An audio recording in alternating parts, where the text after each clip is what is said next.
dans cette édition, les Guinéens doivent se rendre aux urnes le 7 novembre prochain. C'est dans ce cadre que le Premier ministre a reçu en audience les membres du groupe international de contact sur la Guinée. Les discussions ont porté essentiellement sur les dispositions envisagées en vue de crédibiliser le scrutin du deuxième tour de l'élection présidentielle en Guinée. Adi Camara, compte rendu. L'envoyé spécial du secrétaire général des Nations Unies pour l'Afrique de l'Ouest et le représentant de l'Union africaine en Guinée ont été reçus ce jeudi par le Premier ministre chef du gouvernement. Saïd Génit et professeur Ibrahim Fall étaient venus chez Jean-Marie Dori pour s'enquérir de l'état d'avancement des préparatifs du deuxième tour de l'élection présidentielle prévue le dimanche 7 novembre 2010. Pour le Premier ministre, le gouvernement mettra tout en œuvre pour la tenue régulière de ces échéances électorales qui interpellent la responsabilité et le sens de civisme de toutes les parties prenantes. Après avoir écouté et cerné certains contours liés au progrès réalisé par le gouvernement dans ce processus électoral, les hôtes de marque ont promis d'accompagner la Guinée dans ses efforts de retour rapide à l'ordre constitutionnel. Le professeur Fall et moi avons été reçus par le Premier ministre, avec lequel nous avons procédé à un échange de vues sur l'état des préparations du deuxième tour prévu pour le 7 novembre. Et de ce point de vue, nous avons été rassurés par le Premier ministre que le gouvernement, ce qui le concerne, a déployé tous les moyens nécessaires pour assurer que les élections se dérouleront dans la tranquillité, la sérénité, la paix et la sécurité. Et évidemment, nous avons exprimé, réitéré au gouvernement, au Premier ministre, toute la disponibilité de la communauté internationale et du groupe de contact international pour continuer à soutenir la transition en Guinée et pour, en même temps, réitérant l'appel à tous, y compris aux candidats et aux autres dirigeants politiques et aussi aux partisans des candidats, pour que le jour du scrutin soit un grand jour pour la Guinée, une Guinée réconciliée, retrouvée, pour que ce jour soit un jour de liesse, un jour qui rapproche davantage la Guinée vers le progrès social et le développement. Je voudrais simplement ajouter deux mots. Le premier pour dire notre préoccupation concernant les conditions de sécurité du scrutin du 7 novembre,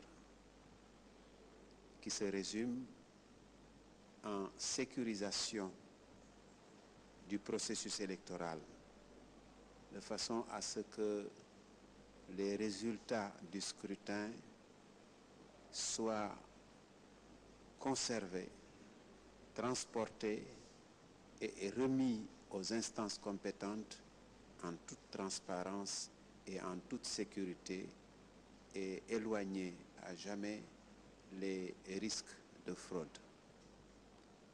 Sécurisation des lieux de vote pour que les citoyens puissent en toute liberté exprimer leur opinion par leur bulletin de vote. Et à cet égard, il est essentiel que les conditions soient remplies pour que les représentants de chacun des deux candidats soient présents dans les votes, que rien ne soit fait pour les en empêcher, mais que rien ne soit fait non plus pour éviter que ceux qui ne peuvent pas voter dans leur lieu habituel de résidence, que rien ne soit fait pour les empêcher de voter, mais qu'au contraire, tout soit fait pour leur permettre, là où, par la force des choses, ils sont déplacés, ils puissent s'acquitter de leurs droits et de leurs devoirs de citoyens.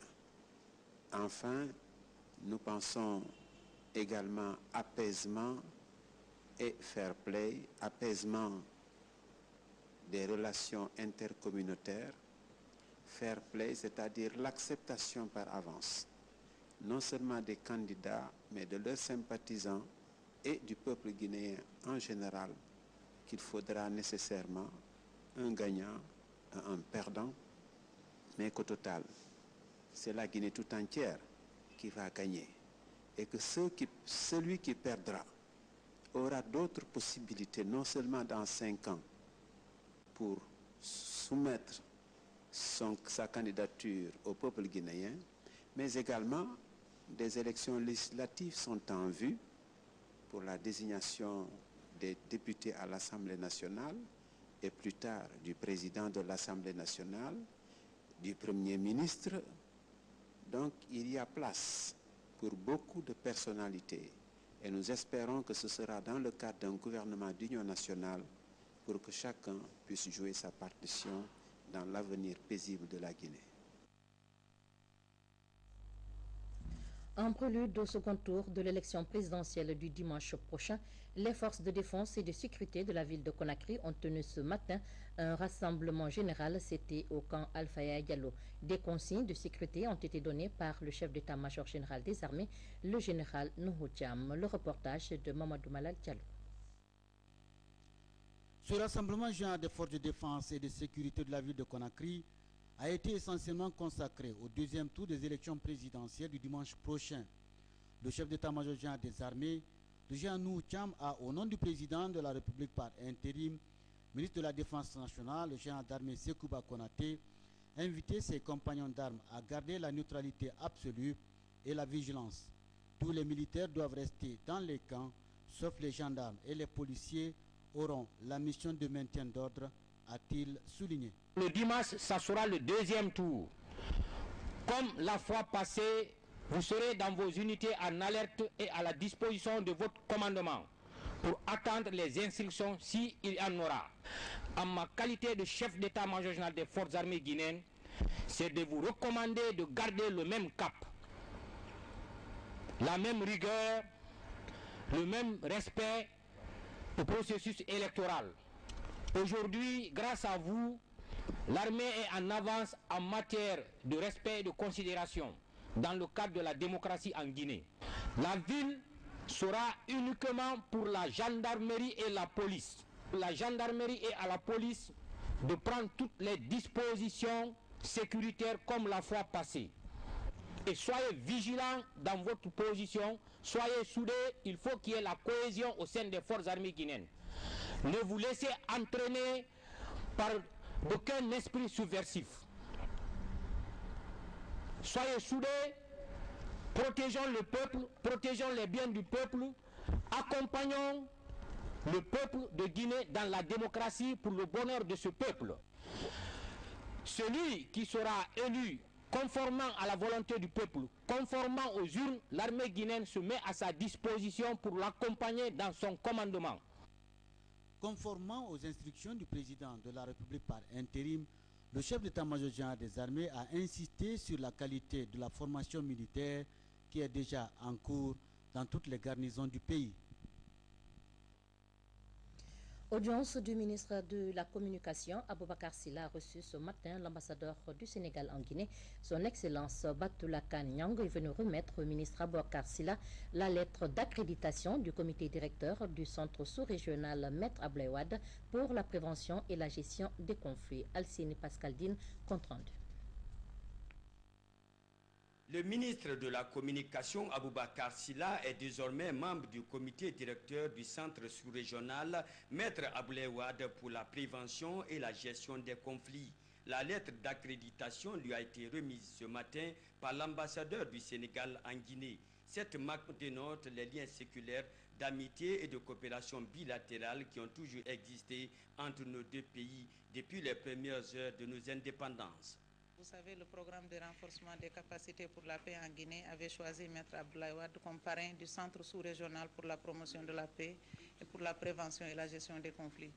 Ce centre sous-régional, qui porte le nom du président Abdoulaye Wade, a mis en place des instances.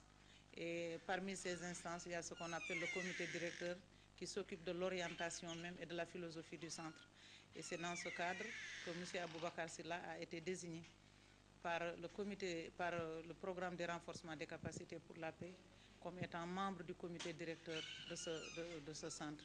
Et en tant que représentante du président Abdoulaye Wade, dont le centre porte le nom, je me fais le devoir de répondre à son invitation pour remettre officiellement à Monsieur le ministre de la Communication sa lettre d'accréditation en qualité de membre du comité directeur du centre sous-régional pour la promotion de la paix Cette cérémonie de remise de la lettre d'accréditation au ministre Aboubacar Silla par son Excellence Batoula Kane Nyang s'est déroulée en présence du président du renforcement des capacités pour la paix et les membres du cabinet du département de la communication.